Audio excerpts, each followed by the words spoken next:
tingnan natin ang pormahan ng binili kong ito sa online, guys. Ito daw yung ipapasok sa flexible, EMT, REC, tsaka PVC, no, mga IMC na mga pipes, no. Kapag meron tayong ipapasok na wire, so mag-uumpisa dito. Ito daw yun. Tingnan natin kung gaano ito ka-effective.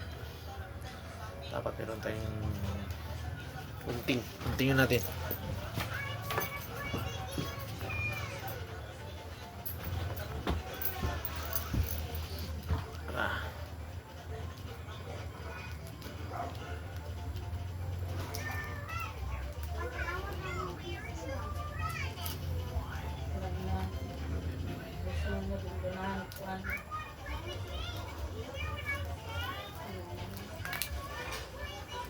Bulak ko isin.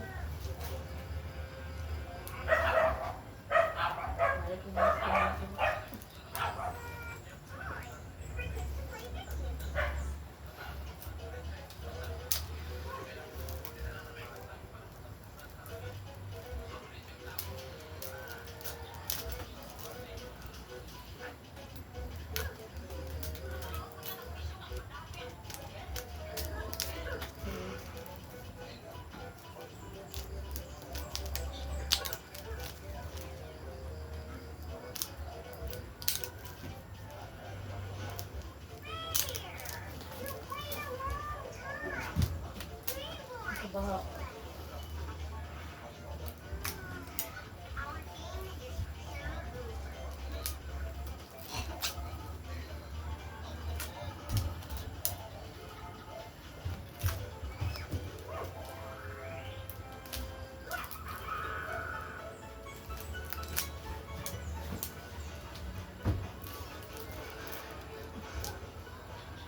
Alis mo ba sa bidan mo?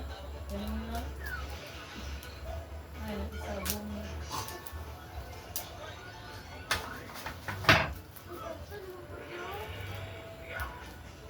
Abuno, ito yung abuno. Ito na yun. Ito na yun, guys. Tingnan yung dulo. Ito yung yan. Ito yung dulo. Ito isang to. Ito yung sa ipapasok. So, ipapasok itong mukha. Ito naman yung dito isasabit yung wire. So, gano'n kahaba to. Pagkakalam ko mga 7 meters to guys. Isa, dalawa, tatlo, apat, lima, anim, ito, nagpas, 8. So, 8 meters pala to. Napaka ano niya guys. So, napakatibay. Napakatibay. Ayos to. Pwede kong gagamitin to pag may ipapasok ako mga wire, no? So hindi na ako mag-aalambre. Ito na yung gagamitin natin. Smooth na smooth pa ito ipasok kasi meron siyang ganito ka lights. Yung dulo talagang nakapag so ito, yan yung nakapagpaganda. May gulong, oh. Yan, meron siyang gulong. Wow. Kaya smooth na smooth siya makapasok. I-try natin.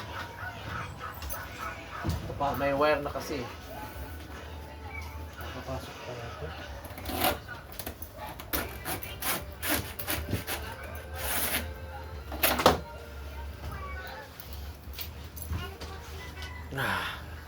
Subukan ko to. Papakita ko sa next video, lights. Alright.